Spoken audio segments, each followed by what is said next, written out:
The Malamute had never blocked a doorway in 6 years.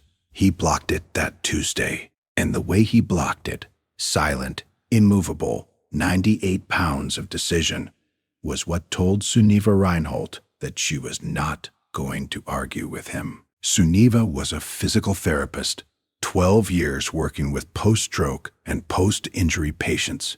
She had trained her body to read other bodies for a living. She noticed microshifts in weight distribution, the tell of a tightened jaw before a patient admitted to pain, the direction a hand drifted when someone lied about being ready to stand. She had developed a professional respect for what bodies say before mouths do. Her daughter Linnea was 2 years old, blonde ringlets, blue eyes exactly the same shade as her father's, a small denim dress with a red heart on the pocket that she had been wearing for 2 consecutive days without a fight. Her husband, Konstantin, was upstairs on a conference call. Their Alaskan Malamute Odin had lived in the house since before Sunniva and Konstantin had gotten married. He was 6 years old. He had never been aggressive. He had never guarded a room. He had never done what he did that Tuesday morning. At 10:14 a.m., Linnea walked to the hallway that led to the attic hatch stairs. She stopped. She pointed up at the closed door at the top of the stairs. She said, "No." Sunniva said, "No what, love? What is it?" Linnea said, "No," again, and pointed, and started to cry. The frustrated cry of a small child who does not have the words to name what is upsetting her. Sunniva picked her up. Linnea kept pointing at the attic door and repeating the word. Sunniva walked her back into the living room. Linnea stopped crying almost the moment she could no longer see the door. 10 minutes later, Sunniva went into the kitchen. Odin, who had been lying on the rug in the living room, stood up and walked to the base of the attic stairs. He sat down. He faced the closed door. His ears were forward. His body was still. He would not turn when she called his name. She said, "Odin, come." He did not move. She said it again. She used the tone that had never once in 6 years failed to bring him to her. He did not turn his head. He did not blink. He sat facing the closed attic hatch, as if the door itself was speaking to him, and he did not want to miss what it was saying. She let him stay there. She went back to the kitchen. She made lunch. She fed Linnea. Every half hour, she checked the hallway. Every half hour, Odin was sitting in the exact same position at the base of the attic stairs, facing the closed door. By 2 p.m., she had gone up to see if he would enter the attic. She turned the handle. Odin stood up faster than she had ever seen him move. Not a bark, not a growl. He crossed the hallway in 2 strides and inserted the full width of his body between her hand and the door. He pushed her, hip first, backward off the top step. She stopped. She stood at the bottom of the stairs. Odin resumed his position facing the closed door. 6 years. 6 years, without so much as a raised lip. And now he had physically blocked her from opening a door in her own house. If you stay for stories about what animals sense before we do, you're in the right place.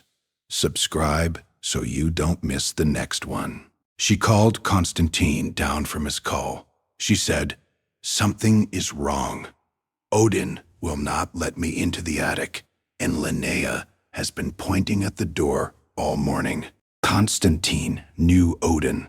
Konstantin knew that a Malamute who has decided about a door has decided about that door. He picked up the phone and called animal control. Not because he thought there was an animal, but because he could not think of anyone else to call who might come out and open an attic door on a Tuesday afternoon, on the word of a physical therapist and a toddler and a dog. Officer Kwesi Ademola arrived at 3:20 p.m. He was calm, in his mid-50s, 23 years on the job. He listened to Sunniva's explanation. He looked at Odin, still facing the closed door. He nodded slowly, in the way of a person who has heard this exact conversation before. "Can I borrow a chair and a flashlight?" He climbed the stairs. Odin did not block him. Odin watched him. Officer Adamola stood outside the attic door for a full minute. He listened. Then he opened the door about 4 inches, shone a flashlight in, and closed it again very quickly. He came down the stairs. He said evenly, "Ma'am, take your daughter, take your husband, and take your dog to the front porch. I'm calling Wildlife Services. There is a raccoon in your attic. She is not well, and she has a litter." 2 hours later, Wildlife Services had removed the mother raccoon and 4 kits from the insulation directly above Linnea's bedroom. The mother was tested for rabies. The test came back positive. She had chewed through a small vent screen on the gable end of the house 9 days earlier. Nobody had known. There had been no smell in the house. None any human could perceive. But the ceiling above Linnea's crib had been 3 feet below a mother raccoon with a neurological virus, breathing, moving, occasionally excreting, for over a week. "If you had gone up there," Officer Ademola told Suniva later, "she would have bitten you the moment you stepped in. Once she's cornered, they don't hesitate. And if any exposure had made it down through the ductwork to your daughter's room, that is a phone call I have made once in my career, and I never want to make it again. Has your dog ever done something you couldn't explain until it was the only thing that made sense? Tell us in the comments. These stories deserve to be heard." Later, the veterinary olfactory specialist Suniva called. Dr. Idris Vasconcelos, Canine Scent Work, University of Uppsala, explained what Odin had probably been reading. Dogs can distinguish species-specific scent signatures at concentrations far below any human olfactory threshold. A rabid mammal in close quarters produces a particular chemical profile, a combination of stress hormones and metabolic byproducts specific to the illness, that a working breed dog will identify not as an animal, but as an animal that is wrong.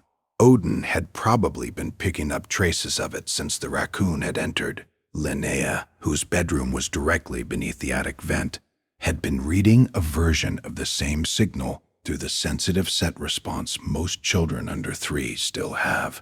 She had pointed at the door because it was the only signal she had. The wildlife crew screened the vent, sealed the roof, and stripped the insulation above Linnea's room. They came back the next afternoon to install new insulation. Odin sat in the hallway and watched them do it. When they were done, he walked upstairs, sniffed at the attic door for a long moment, and then, for the first time in over a full day, walked away from it. He came downstairs. He went into Linnea's bedroom. He lay down on the floor beside her crib. He put his head on his paws. He closed his eyes. Suniva sat on the rug beside him. "I'm sorry, Odin. You told me the first time. I should have listened the first time." He did not open his eyes. He pushed his head against her knee and settled his weight there, and did not move again for the rest of the evening, while Linnea slept safely in a room that was, at last, quiet the way a room is supposed to be quiet, the way only a working dog and a mother who has been paying attention can both hear at the same time. If stories like this matter to you, subscribe so you never miss the next one. The next one involves a golden retriever who spent 9 straight days bringing the same soft toy to the family's high chair. Nobody understood why until it was almost too late.